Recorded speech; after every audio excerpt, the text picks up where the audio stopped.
Hey friends, welcome to Discord channel of Watcher of Realms.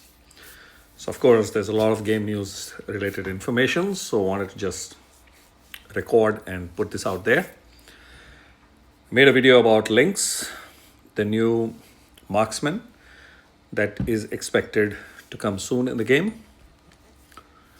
Her weapons, firstly the pretty self.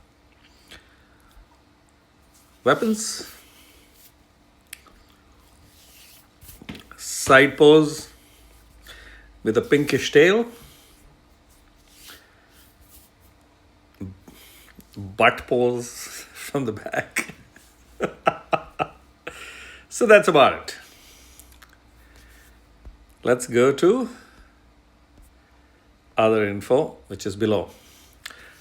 Get ready for an exciting Watcher of Realms update dropping on 10th of March. A quick glimpse of what's coming. Faction Trial is available in new stages, so it's coming in that update. Bringing fresh challenges in both Trial of Watchers, Trial of Esotericists. So I think these two are the first coming in, but I think all the trials, I think the 9 of them is going to get, is it 9? Yeah. All the factions will get 3 levels. Then a new season of Guild War begins featuring AI stunning new skin. But that's not all. Multiple new exclusive artifacts are on the way. So just hold those farming and keep collecting and have things ready. Countless adventures and rewards awaiting in this thrilling new version of Watcher of Realms, arriving on 10th of March. The update content preview. New challenges in Faction Trials available under the update. Faction Trial will introduce new challenges with stages 13 to 15, where 15 is a boss stage. The Watcher and Esotericist faction trials will be available first, with other faction trials launching later. Okay, so the Trial of the Watchers, stage mechanics. First, in Watcher trial stages 13 to 15, monsters will receive enhancement effects from each other. And monsters will ignore block. Some monsters will ignore block effects. Commanders are recommended to use heroes with long range or unlimited range attacks. Heroes with knockback or control abilities are also effective counters. So we have got the longest range chick, which is Ingrid, Ares, and Idril. Then we have got the horse chick. Then I've got Edith, and he also has got, so of course he's a lord, but he also has a knockback ability. Then we of course know Sun Wukong, Ayn, Livian. Then heroes with control. Boss in the trial stage of Watchers, stage 15, will periodically gain damage increase and damage reduction buffs. Commanders are recommended to use offensive dispelling heroes to counter this mechanic and dispel the boss's buffs in time. Of course, this has been given because there are 2 debuffers in the form of Lucius and Kigiri. So you need to have one of those at least, if not both. Heroes with offensive dispel. We go to Trial of Esotericists. Stage mechanics. 13 to 15 features a large number of monsters. Commanders can counter these monsters with high block defender heroes. I wonder what hero will you use? These stages have high survival pressure, so it's recommended to use heroes who can provide unlimited range healing to increase survivability. So we have Cyrus, defenders, and then Trusk. Then Ezrin is the healer. Yeah, Ezrin has a good range, but the best is Eloin because of that wood elf. The boss in Trial of Esotericist Stage 15 increases its attack speed with consecutive attacks on the same target. This effect can be reset by disarm. Commanders are recommended to add heroes with disarm abilities to the team. And those heroes are, yeah, this is really interesting. So obviously the Lord Venoma. Then we have Comet and Seraphina.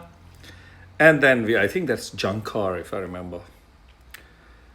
Then heroes with Rage Regen. This is fantastic. Eloin is there. And of course, we have also got Laurel. So you can actually pick up and drop her. New artifacts are coming. So what are these new fellows? We have exclusive artifacts. So Mask of Dark Desire. This one is for Lord Phineas. Damage against burning targets. Basic attack reduces damage dealt by targets. And Blade of Treachery also reduces damage dealt by targets. Then we have Chaotic Doomblade. This is Walderon's exclusive. Yeah, he'll become even more crazy. This effect doubles when HP is low, when Walderon gains 1 stack of Chaotic Vitality. It also inflicts vulnerability, which is physical damage on nearby enemies. Wow. Then Chaotic Doomblade further increases Walderon's damage. That's the first line, which is really cool. Okay. Another Lord. So technically third Lord. Just the first one is not a real Lord. So Sentinel's Eye increases Iowar's single target damage. When ultimate is activated, each of Iowar's flying swords grants certain penetration. Okay, Cadaver Dagger. Now this, I think, is what? A general one, generic artifact. So Cadaver Dagger increases max HP and damage for defender heroes. After taking damage, this effects double for certain durations. So this one would be handy for somebody like Edith or Trusk, who are damaging heroes. Then we have Guild War Season 8. Start is 31st of March. Heroes with exceptional attack range. Okay, so this is to promote those type of heroes, I guess. New season exclusive Demon Soldier arrives, which is Chaos Shaman. Periodically grants enhanced basic attack to nearby ground allied demon soldiers. The enhancement effect gains a bonus on demon soldiers with the Mark of Chaos ability. Then new season emote and new season avatar border. Okay. Gladiator's Gauntlet will feature Ai's skin. This is not the zone where I have reached yet. Guild banner pattern, fresh chat bubble, and of course refining crystal. That's it. So these are the things that are coming in the update. We've already received notification within the game app about this update. So that's that. That's it. So not too much as to what's going to happen, but there is a little bit of stuff that is going on. Of course, something that I've been cribbing and crabbing, that farming is not gameplay. Farming is just put on autoplay and put away in some place, and it's happening behind the scenes. Some of the chronic farmers, the extensive farmers, they leave the stuff happening through the night, thousands of runs.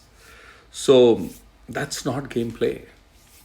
But yes, farming does help, but farming cannot be the mainstay. The real entertainment comes from gaming, and gaming is what is missing. So only the highly competitive players are going to do crazy level of farming.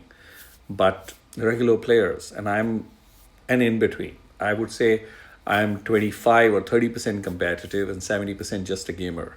So for me, farming is not something completely crazy. So I'm okay collecting those artifacts and leveling them up like crazy, and also the gears over a 6 to 12 month period instead of in the first 2 months itself, by spending a lot of money in terms of just buying a lot of gems and just doing a lot of runs. No, that kills the fun of playing the game for me. So I would want to see more events, quests where I'm engaging for 15, 20 minutes or half an hour daily in terms of actually playing the game instead of spending 10 minutes collecting stuff from here and there. I mean, that sounds really stupid, which actually reduces the value of collecting those stuffs also, because what am I going to do by collecting all those things? So that's about it. I'm going to leave it at that. There is only a limit till how much I can collect chat bubbles and avatars and all that. Come on. I mean, really? So I would want some good gaming content to be available, and it refreshes on a daily basis. And this content has to be such that it cannot be auto farmed or auto run based on what I had done some days or a few weeks back, because that also takes away the fun of anything that is returning, because I can just auto run it. So auto run option has to be removed. So give it a thought. But yes, this is something that is coming. So I wanted to just share that. That's about it. Thanks for watching. Cheers, and catch you in the next video.